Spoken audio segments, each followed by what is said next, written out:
4 tips on what branding is about. I got to move on. So the first one is FAB, features, advantages, and benefits. I can't teach that today. I'll teach it another day. But you got to find out what are the features of your company. What makes you unique? I have a whole list of things that make me unique. And I make sure that no one in this Houston, Texas market provides what I provide. Now, people copy me all the time. So when they copy me, God give me such a rich resource of data. I'll twist that thing and come back at it a little bit different. Because you have to know your feature. And then you got to know what's your advantage. What's the advantage of doing business with you? I have one of the largest PM teams in the entire country. There is no question about it. My project management team, nobody can compete with me.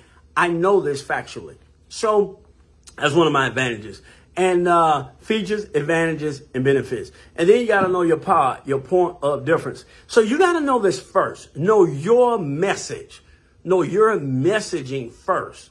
Get all that done within you. So you spend some time. I'll teach on a little bit more this week on how to build your messaging, who you are, and how to define your company. If you inbox me or, you make some comments, we try our best to kind of give you some tidbits. But you got to find out who you are, okay? That's the first thing. Why? Because everybody going to be saying who you are. So you have to first define who you are and communicate who you are and give the consumer something to latch on to, something to consider. Okay, so we don't want the consumer operating in blind faith. We want the consumer operate from a factually based perspective. One of the things I've done in my business, I'm one of the first ones in the country, major builders, to show the transparency of process. See, I not only tell you the 25-step process, I give you a look ahead. I let you know exactly what's going to happen with your car. I teach it to you. Not only do I do that, I have a whole PR team who comes around and documents the process.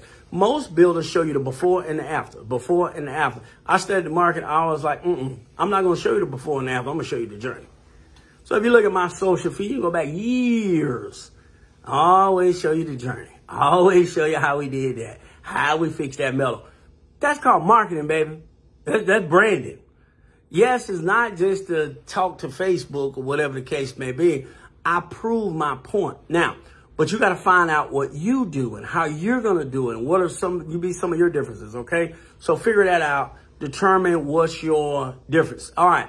Now, part of as you set the stage of who you are, you got to define your corporate culture. My corporate culture here is all about restoration. It's all about restoration. Most of the individuals who work with me, they worked in the industry before, so they certainly worked in the aftermarket, but most of them have never worked in the aftermarket space. Now, let me, I'm just talking about what I'm talking about now. There's not too many people in the world that look like me. And I put a lot of folk in the game, coach. I put a lot of them in the game, man. I put women in the game, never been in this space. I said, come on, you got the right tools and power. I'm going to teach you. I teach you everything you need to know. Come on, let's go. So I teach them. I cultivate them. Man, I find brothers who never had the opportunity. See, a lot of the shops are owned by people that don't look like me. And a lot of the people who don't look like me, they have people who look like them. So then the people who look like me never had the experience. How did I get my experience? A lot of people try to disqualify your pedigree or your experience. But I learned as a young boy through my cousin. Porsches and all that stuff as a kid. But he looked like me. So he was willing to invest in me. And so a lot of the people that I have are not the traditional workforce. And I like people that got a background. I like people who've been through something in life. I like people who been in the knuckles, man. Because why? We're going to fight with these cars, baby. I'll teach you the game. I can't give you the fight, though. Can't give you the fight, can't give you the passion. Come on in. All right, so you got to know who you are, okay? That's one point. The next one is, now, again, somebody says you don't have to advertise today. You don't have. Yes, you do, man. Because when you look at the market today, everybody's an influencer. Everybody has a thought. Everybody has a voice. Not only do we have the 24-hour news cycle, who's always looking for some kind of content, whether it's right or wrong. They're always looking for content. But we also now have a nation of individualized individuals with brands who are influencers. And they will overvalue their influence, and they will say things about your brand, and they're doing it all the time. And they're not even a consumer of your product. So you have to make sure you are speaking.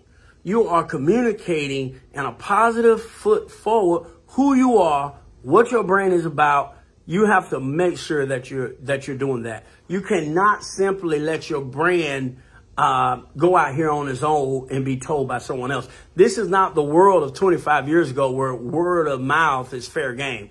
No, people stack up on you, man. They lie on you, tell tales on you and all that. So you are one of the most key players in the story of the brand. Just tell your story. Showcase what you do. Illustrate your product. Listen, man, if you do that, now you got to do it in a way that you prove yourself.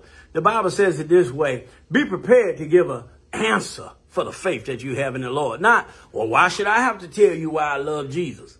No, the Bible don't say that. The Bible say, won't you have an answer for them? Well, it's the same thing here. Why do you have to prove your value? Why do you have to? You do. That's the market. And that's how you get to the top. That's how you make it. So I will prove myself. The other builder can't do it.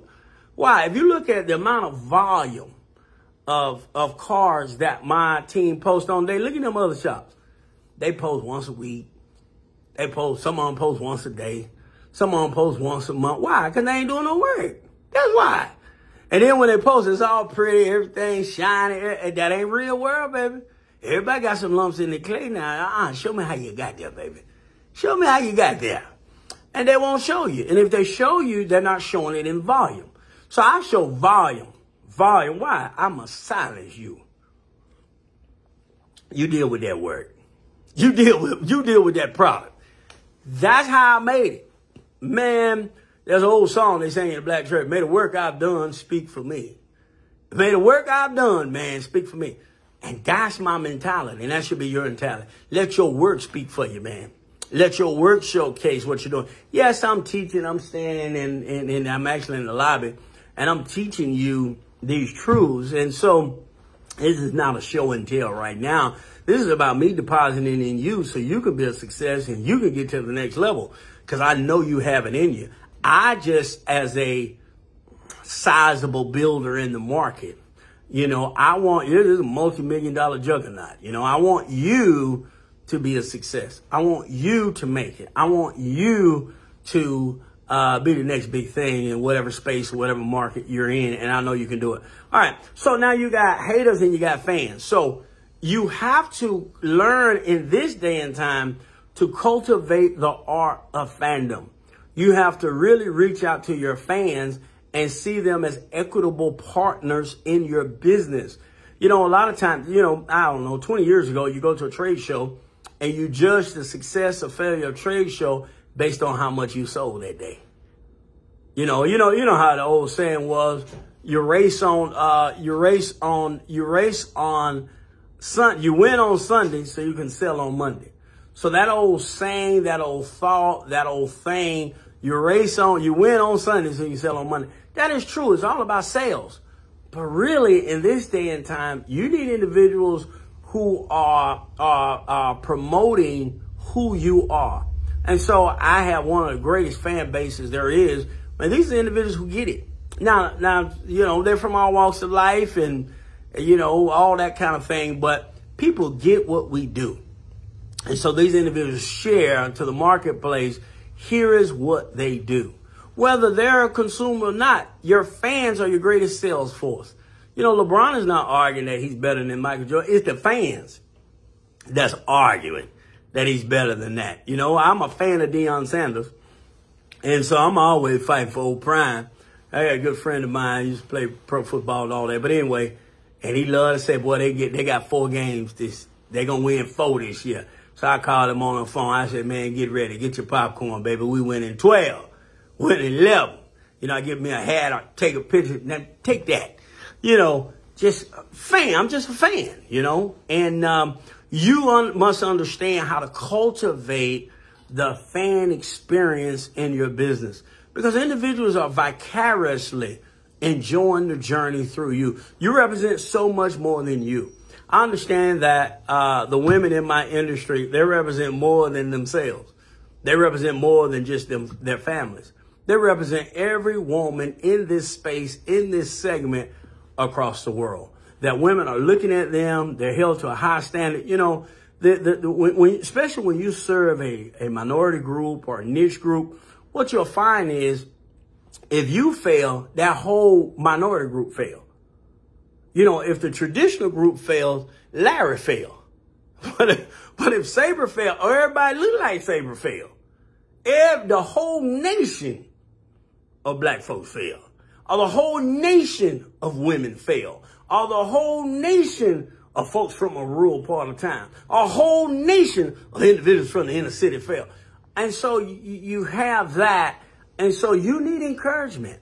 You need encouragement, and your fans will give you that. So I want you to cultivate and believe that it is beneficial.